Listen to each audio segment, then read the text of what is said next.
Assalamualaikum warahmatullahi wabarakatuh. Alhamdulillahilladzi tatimmu bi ni'matihi shalihat. Wassalatu wassalamu ala sayyidis sadat wa ala alihi wa ashabihi ahlal fadaili wal karamat. Ashhadu an la ilaha illallah wahdahu la syarika lah. Wa ashhadu anna sayyidana Muhammadan abduhu wa rasuluh wa habibuhu wa safiyuhu wa khaliluh addal amanah wa ballagar risalah wa nasaha lil ummah wa jahada fillahi haqqa jihadihi hatta atahul yaqin. Allahumma salli ala sayyidina Muhammadin fil awwalin wa salli ala sayyidina Muhammadin fil akhirin wa salli ala sayyidina Muhammadin fil nabiyyin wa salli ala sayyidina Muhammadin fil mursalin wa salli ala sayyidina Muhammadin fil mala'il a'la ila yaumiddin wa sallimhu tasliman katsira. Amma ba'du fa ya ibadallah usikum wa iyaya nafsi bitaqwallah wa ta'atihi la'allakum tuflihun. Hadirin wal hadirat, ayahanda bunda muslimin wal muslimat sidang salat maghrib Masjid As-Salam yang dirahmati, disayangi dan dimuliakan Allah Subhanahu wa taala. BKM Masjid As-Salam, Yayasan Masjid As-Salam dan seluruh yang hadir, mudah-mudahan kita mendapatkan curahan rahmat dari Allah Subhanahu wa taala. Amin ya rabbal alamin. Kita bacakan Fatihah buat diri kita, mudah-mudahan Allah berikan kekuatan, Allah bimbing kita, Allah jaga kita untuk terus beribadah hingga akhirnya husnul khatimah. Juga orang tua kita yang masih ada di Masjid As-Salam, mudah-mudahan Allah berikan kesempatan lebih panjang, beribadah lebih banyak dan lebih berat untuk mendapatkan mizanil hasanat, sehingga mudah-mudahan bisa kumpul dengan cucu mantunya yang udah nggak ada. Allah berikan tempat yang terbaik di sisinya. Allah berikan kesempatan untuk kemudian ma'an nabiyyin, kumpul bersama para nabi wassalihin dan orang-orang saleh, wasyuhada dan orang-orang yang mati syahid, wa hasuna ulaika rafiqa, dan mendapatkan nikmat di alam kuburnya. Amin ya rabbal alamin. Khususan Imam Al-Hafiz Abu Zakaria Yahya bin Syaraf Al-Muhyiddin An-Nawawi, penulis kitab Riyadhus Shalihin min kalami Sayyidil Mursalin, anallaha yataghammal rahmah. Mudah-mudahan Allah curahkan rahmat dan Allah berikan kesempatan kepada kita kembali kepadanya dengan ilmu yang bermanfaat. Wa khususan almarhum abaina wa ummahatina wa ajdadina wa masayikhina wa sunnal marhum sumil almarhumah sumil marhum sumil almarhumah. Bismillahil Fatihah. A'udzu billahi minasy syaithanir rajim. Bismillahirrahmanirrahim. Alhamdulillahi rabbil alamin, arrahmanir rahim, maliki yaumiddin. Iyyaka na'budu wa iyyaka nasta'in. Ihdinas siratal mustaqim. Siratal ladzina an'amta 'alaihim ghairil maghdubi 'alaihim waladdallin. Rabbil alamin. Sampailah kita di bab ke-22, babul amru bil ma'ruf wan nahyu 'anil munkar, yang muqaddimahnya sudah kita bahas terkait syarat-syarat antara amru bil ma'ruf wan nahyu 'anil munkar. Yang ma'ruf didorong, yang mungkar dijaga. Apa maksudnya?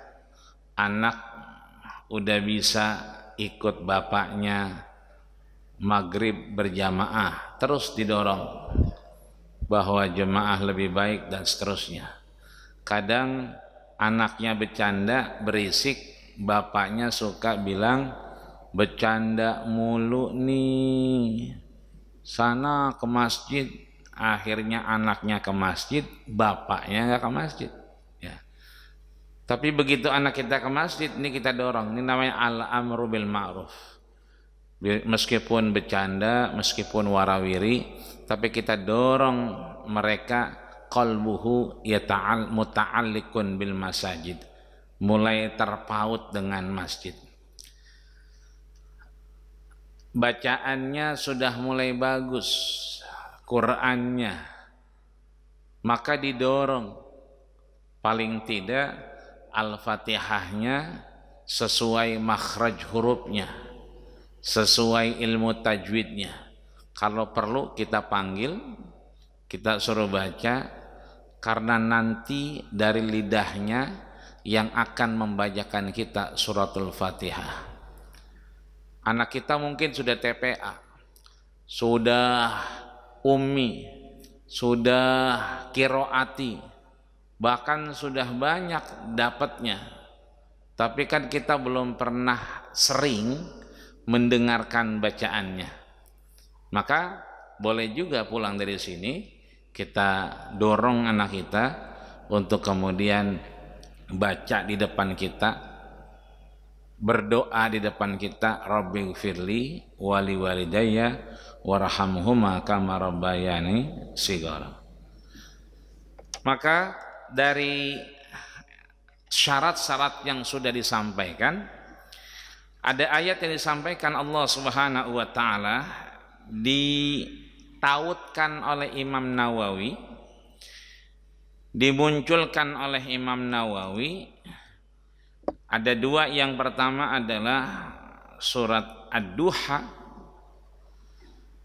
yang kedua adalah surat Al-Insyirah. Yang kedua-duanya adalah dorongan. Al-Insyirah alam nashrah laka sadrak. Seringkali Nabi mengusap dada Hasan dan Husain dengan bacaan alam nashrah laka sadrak wa wada'na anka wizrak. Cucu main ke rumah besok nih, rame ya, Abi Salim tangannya nebaknya di dadanya, alam nashrah laka sadrak, sehat nak, ya kan, wa wada'na anka wizrak, udah makan belum, ya kan, alladzi anqadha zahrak, sekolahnya gimana, ya, dan seterusnya. Yang kedua adalah didorong dengan waktu duha, di mana Rasul dulu pernah dipersekusi oleh Ummu Jamil. Ummu Jamil itu istri mamangnya. Yang kita tahu, ya, jadi Abu Jahal ini juga beristrikan yang namanya Ummu Jamil. Ummu Jamil kemudian melihat Rasul lagi menggigil, kedinginan. Kemudian teriak-teriak, ya ahlal Quraisy, wahai orang-orang Quraisy, ya. Da'ahu Muhammadin, Muhammad ditinggal.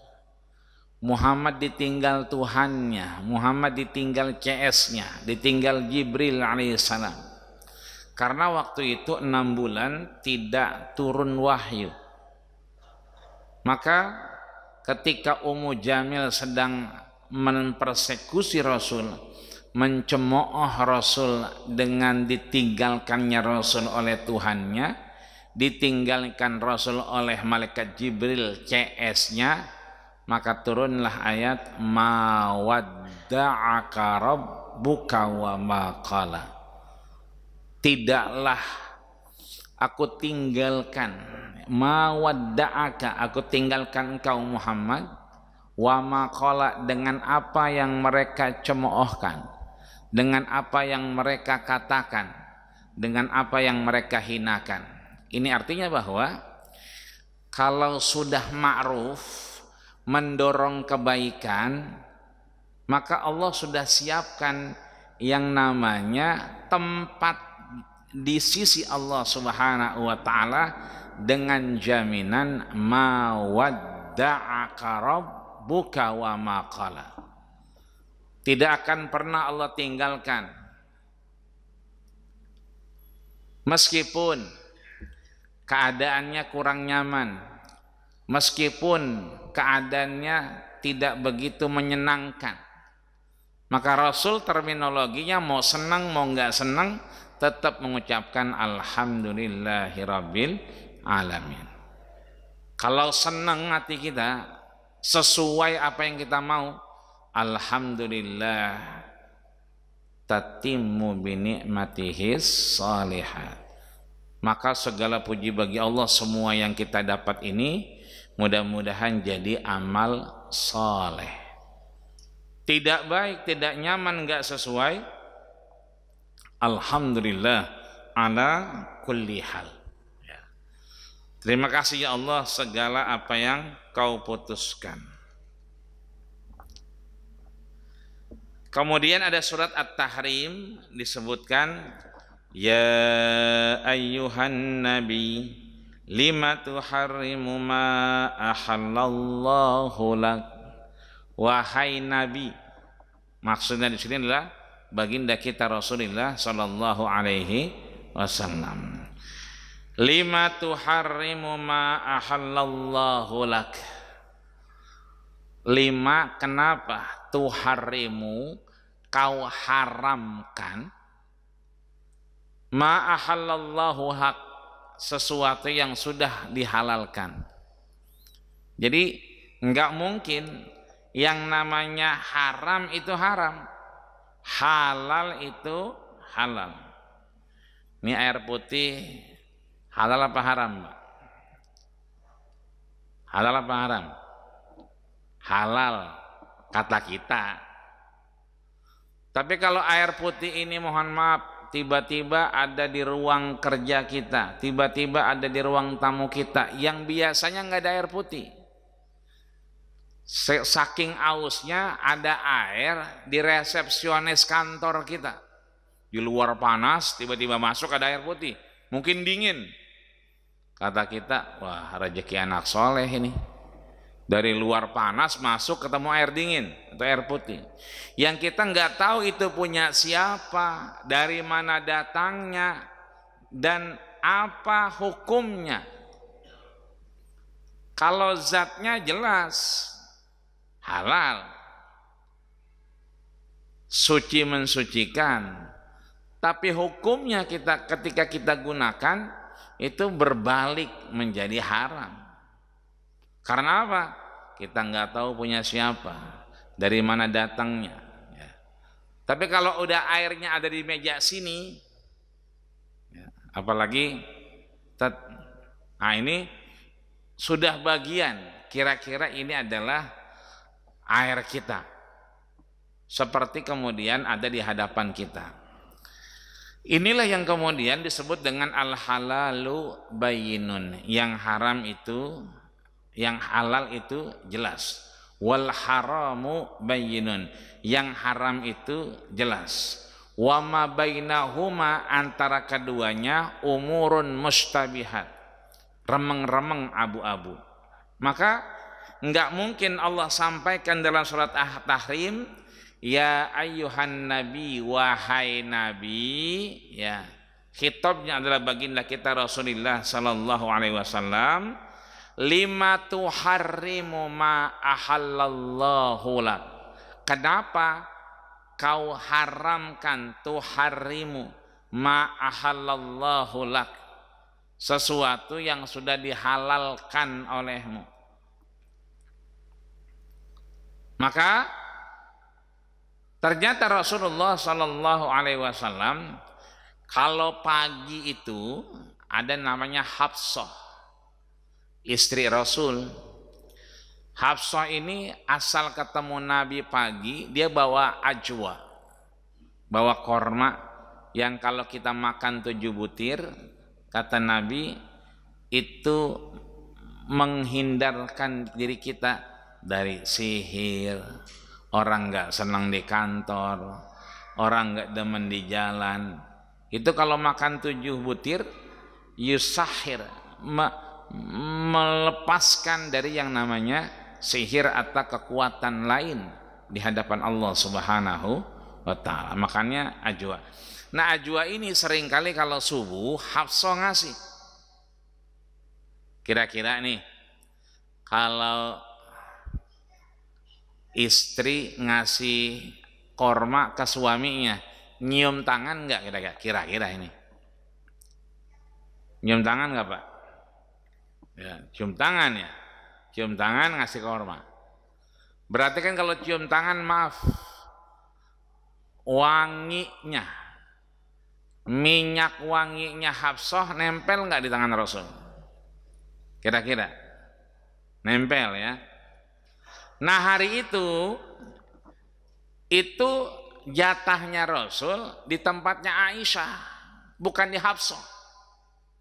Pagi itu memang harusnya Rasul ada di rumahnya Sayyidatina Aisyah radhiyallahu anha, bukan di rumah Hafsah. Tapi begitu datang ke Aisyah, kok ini bau minyak wanginya Hafsah? Karena kan tadi salaman. Kan Abu Suhu atyabu min rihil miski, tiap orang pengen nyium tangannya Rasul. Karena memang tangannya Rasul lebih wangi dari minyak kasturi. Maka Hafsah cium tangan, ngasih korma. Korma dikasih, ya kan, wanginya Hafsah nempel di tangannya Rasul. Kata Aisyah, ini kan baunya Hafsah, minyak wanginya Hafsah. Berarti Rasul dari mana tuh? Kata Aisyah, wah, dari rumah Hafsah berarti ini. Padahal bukan dari rumah Hafsah, tapi Hafsah yang kemudian ngedatengin Rasul ngasih korma. Maka mulai nggak ada makanan tuh di rumah Rasul. Aladaiki ta'amun, ada makanan nggak? Nggak ada. Buka top saji nggak ada, di dapur nggak ada. Makanya kata Nabi, idan ana shaim, kalau gitu saya puasa aja dah. Hari demi hari ya. Ini istri-istri Rasul nih cerita, tadi pagi dari rumah Hafsah, kok tahu wanginya Hafsah? Padahal bukan Nabi ke rumah Hafsah, tapi Hafsah yang kemudian menemui Nabi. Karena diomongin, dicuekin lah Rasul, kira-kira didiamin, fasakata, didiamin. Ya, ketika didiamin itulah kemudian kayak kita, mohon maaf, kalau punya istri dua misalnya, kan masing-masing tahu kebiasaannya. Yang ini bau minyak wangi ini, yang ini bau minyak wangi itu, kira-kira begitu. Nah, ketika yang ini nyium bau minyak wangi itu, kan ada perasaan yang berbeda. Maka pasakata ini saling ngediamin Rasul. Ketika itu Rasul mikir, ini masalahnya apa ya? Nah, fasa'alahu Umar bin Khattab. Umar nanya, ada apaan Rasul? Enggak, saya pulang. Pulang kok kayak didiamin ya? Di sana didiamin, di sini didiamin. Kira-kira ada apaan ya? Maka Umar menginspeksi, mencari kabar langsung. Ketika Umar dapat kabarnya, ternyata ya kan gara-gara minyak wanginya Hafsah. Dari situ Nabi kemudian, wal'an, mulai hari ini, inni haramtu nafsi, aku haramkan diriku dua hal. Yang pertama ya at-tamur, korma. Yang kedua apa? Minyak wangi, al-utur, tamur wal utur. Tamur berarti korma, utur berarti minyak wangi. Jadi mulai hari ini Rasul mengharamkan dirinya tidak makan korma. Kenapa? Kalau makan kormanya Hafsah salaman, maka nempel minyak wangi Hafsah di tangan Rasul. Maka mulai hari ini aku mengharamkan diriku makan korma. Begitupun atur. Maka turunlah ayat ini, ya ayyuhan nabi, wahai nabi, lima tuharrimu, kenapa kau haramkan ma ahallallahu lak, apa-apa yang sudah dihalalkan bagimu. Korma halal apa haram, Pak? Halal. Jadi nggak boleh diharamkan. Cuman karena untuk nyenengin bininya, maka beliau mengharamkan. Maka kemudian Amirul Mukminin Umar bin Khattab itu datang langsung ke rumahnya istri Rasul, ya, dan menyatakan, ya, as-sajibatu qanitat hunna, nanti jangan sampai Nabi itu menceraikan kalian. Ya. Kenapa? Karena kau diamkan Rasul dengan cuma gara-gara korma dan minyak wangi. Rasul nanti bisa saja Allah takdirkan qanitat hafizat, Allah ganti dengan perempuan yang lebih taat, ya, lebih menjaga kehormatannya, ya, dan lebih kemudian mentaati baginda kita Rasulullah Sallallahu Alaihi Wasallam. Artinya di sini untuk al-amru bil ma'ruf, mendorong yang ma'ruf dan menjaga yang mungkar, itu tidak harus mengharamkan apa yang sudah halal. Maka yang amr cukup didorong, yang mungkar cukup dijaga agar tidak menimbulkan kemungkaran-kemungkaran yang lain.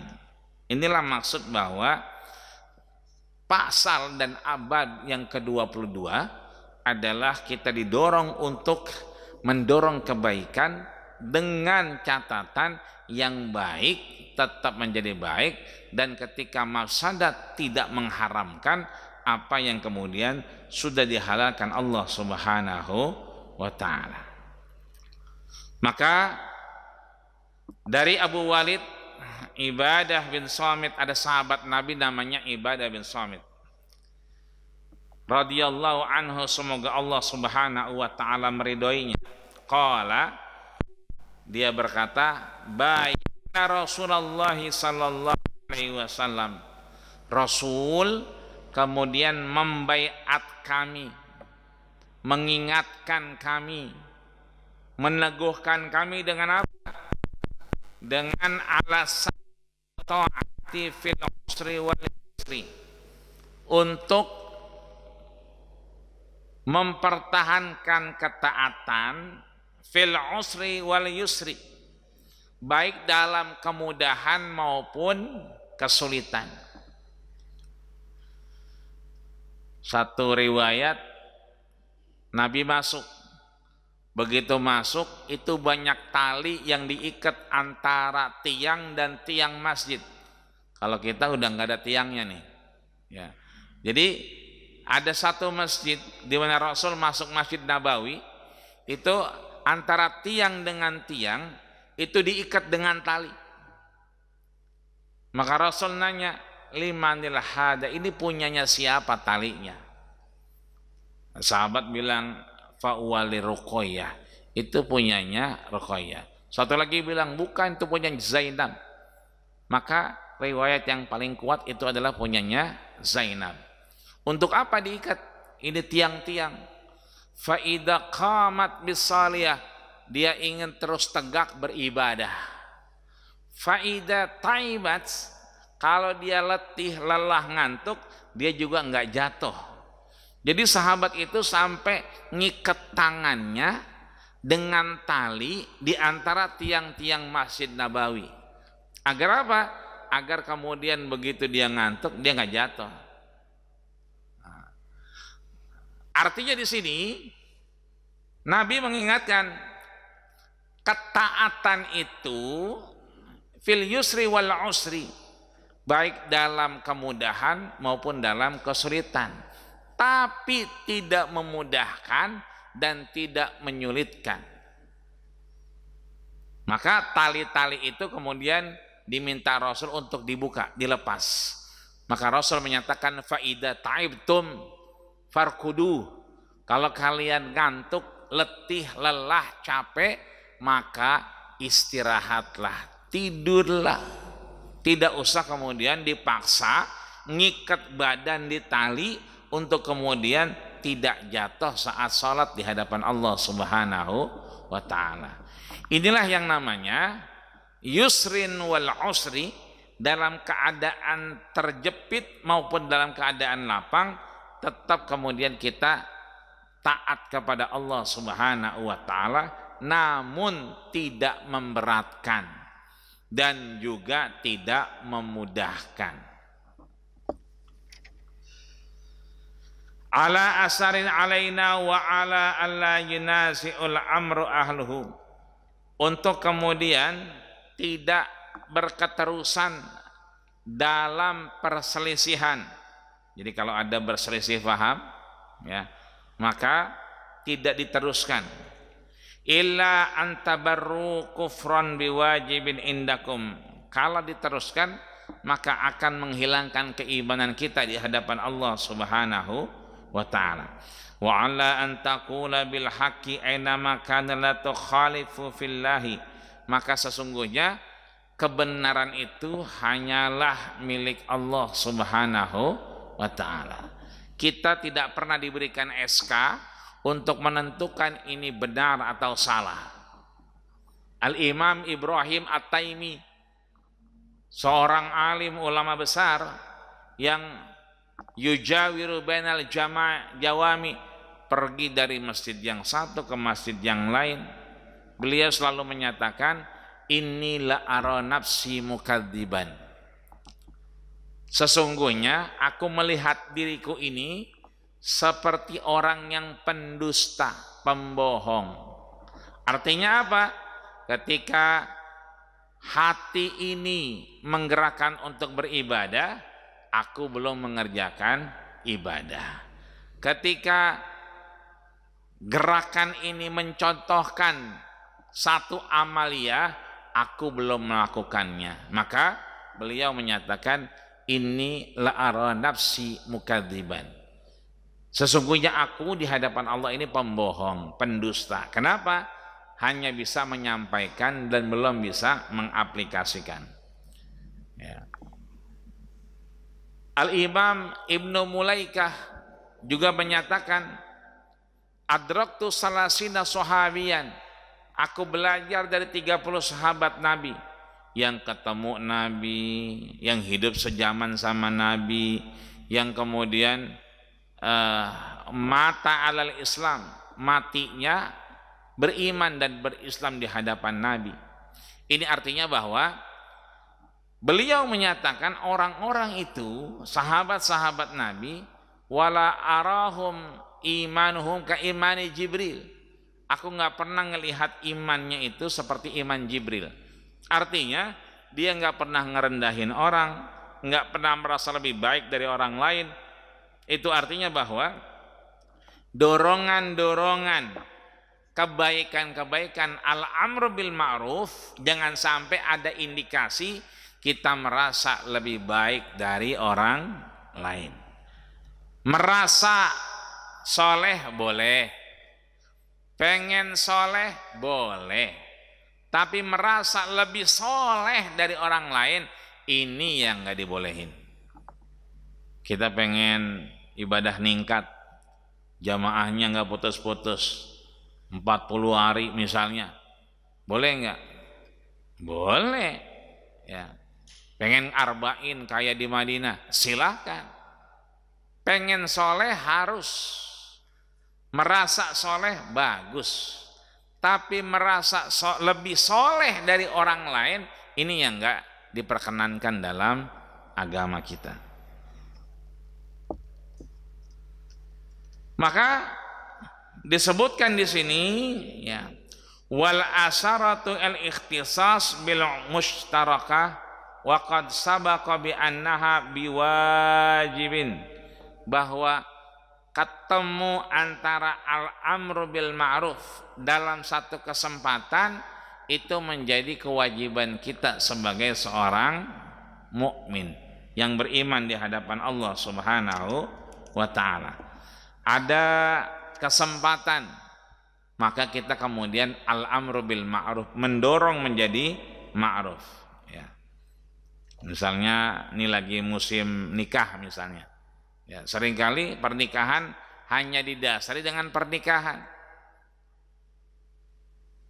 Kita nggak dorong anak kita untuk lebih tahu yang namanya kehidupan pranikah, kehidupan pasca nikah, kehidupan sebelum pernikahan, kehidupan setelah pernikahan, kehidupan yang dulu dilakukan sendiri, sholat jamaah sendiri, ibadah sendiri. Tapi kalau sudah berumah tangga, maka ada namanya hakul mushtarak, hak yang harus dibangun berbarengan, baik oleh suami maupun istri yang baru menikah. Inilah yang kemudian didorong oleh Imam Nawawi untuk kita al-amru bil ma'ruf wan nahyu anil munkar. Kemudian ada sahabat Nabi bernama Nu'man, disampaikan oleh Rasul, di mana Imam Nawawi menyebutkan An-Nu'man ibn Bashir radhiyallahu anhu anin Nabi sallallahu alaihi wasallam. Ada namanya Nu'man bin Bashir, semoga Allah meridhoinya, anin Nabi sallallahu alaihi wasallam, dari Nabi sallallahu alaihi wasallam bersabda, masalul qaim fil hududillah wal waqi fiha kamasali qaumin istahamu ala safinah. Dorongan amru bil ma'ruf, mendorong kepada kebaikan, wan nahyu anil munkar, dan menjaga kemungkaran, tidak mendatangkan kemungkaran yang lain, itu laksana al-qaim fi hududillah, seperti kita berdiri di perbatasan. Perbatasan apa? Hukum-hukum Allah. Kan wa ashabul yamin fi ashabil yamin. Ada catatan yang diterima dengan tangan kanan dan ada catatan amal diterima dengan tangan kiri. Ada surga, ada neraka. Ada qad tabayyana rusy, jalan yang lurus, wal ghai, dan jalan yang berbelok. Maka enggak boleh la ikraha fiddin. Ini pilihannya ini. Yang kanan adalah dia perintah, dorongan, yang kiri adalah larangan. Kalau dorongannya kuat, dia menjadi wajib. Dorongannya enggak kuat, dia menjadi sunnah. Larangannya kuat, ini menjadi haram. Larangannya enggak begitu kuat, ini menjadi makruh. Antara perintah dengan larangan itu ada ibahah, namanya mubah, menjembatani antara yang dilarang dengan yang diperintahkan. Maka di sini disampaikan oleh Rasul, al-qaim fi hududillah, seperti orang yang berdiri di perbatasan hukum-hukum Allah. Jadi kalau ke kanan dijadi perintah, ke kiri dijadi larangan. Perintahnya kuat maka menjadi wajib, perintahnya enggak kuat berarti menjadi sunnah. Kalau perintah larangannya kuat menjadi haram, larangannya enggak begitu kuat maka menjadi apa tuh? Makruh. Tengah-tengah antara perintah dan larangan, maka itu namanya mubah. Wal waqi fiha kama sali qaumin istahamu ala safinah, sama dengan orang yang ada di atas perahu. Satu sisi punya niat nyebrang dengan keselamatan, satu sisi juga ada resiko kematian yang harus dihadapi oleh tiap orang yang ada di safinah. Ya, safinah berarti kapal, termasuk pesawat, ya kan? Kita berangkat berarti ada niatan untuk sampai. Satu sisi ya hadapannya adalah al-maut, ya. Makanya Rasul sampaikan as-safaru adzab. Yang namanya perjalanan itu adalah setengahnya siksa azab dari Allah Subhanahu wa taala.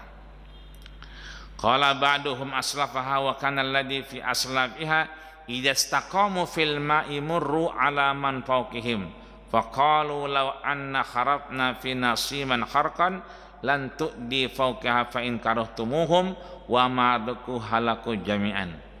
Kalau kita jalan di atas air, ya, maka kalau di depannya itu aman, ya, perjalanannya aman, maka kita juga akan aman.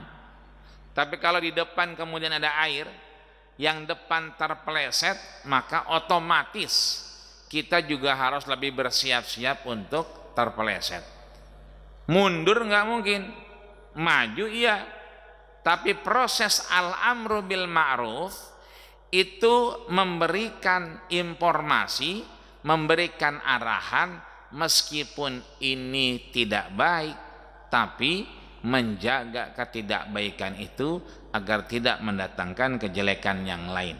Ya, waktu COVID kita sudah rasain tuh, yang namanya sholat sendiri di rumah, ya, tarawih sampai Idul Fitri, Idul Adha, itu kan dalam rangka darul mafasid muqaddamun ala jalbil masalih, menjaga. Yang dijaga itu bukan kebaikan, yang dijaga itu bukannya sesuatu yang baik, tapi yang dijaga sesuatu yang tidak baik. Tapi tujuan menjaga ini agar tidak menimbulkan ketidakbaikan yang lain, tapi mendatangkan kemaslahatan kebaikan buat kebersamaan. Itulah kemudian didorong kita untuk al-amru bil ma'ruf wan nahyu anil munkar. Mudah-mudahan Allah Subhanahu wa taala berikan kita kesempatan untuk memberikan informasi yang al-amru bil ma'ruf, yang ma'ruf dan yang mungkar, untuk kemudian kita, Allah jaga kita untuk kemudian lebih banyak beribadah dan terus menebarkan watawasau bil haqqi watawasau bis sabri watawasau bil marhamah. Allah berikan kita kesempatan panjang umur, sehat wal afiat, dan husnul khatimah. Amin ya rabbal alamin. Al-Fatihah. A'udzubillahi minasyaitonir rajim. Bismillahirrahmanirrahim. Alhamdulillahirabbil alamin arrahmanir rahim maliki yaumiddin. Iyyaka na'budu wa iyyaka nasta'in ihdinas siratal mustaqim siratal ladzina an'amta 'alaihim ghairil maghdubi 'alaihim waladdallin. Amin. Wa'fu 'anna ya rahman wa'fu 'anna ya rahim wa'fu 'anna ya karim. Allahumma sabbitna bil iman wa sabbitna bit tauhid wa sabbitna bil ma'rifah wa sabbitna bil istiqamah wa sabbitna bi husnil khatimah wa akhiru da'wana anil hamdulillahi rabbil alamin. Kita tutup dengan doa kafatul majlis. Subhanakallahumma wa bihamdika asyhadu an la ilaha illa anta astaghfiruka wa atubu ilaik. Terima kasih segala perhatian. Mohon maaf segala kekurangan. Usikum wa nafsi taqallahu faqad fazal muttaqun. Assalamualaikum warahmatullahi wabarakatuh.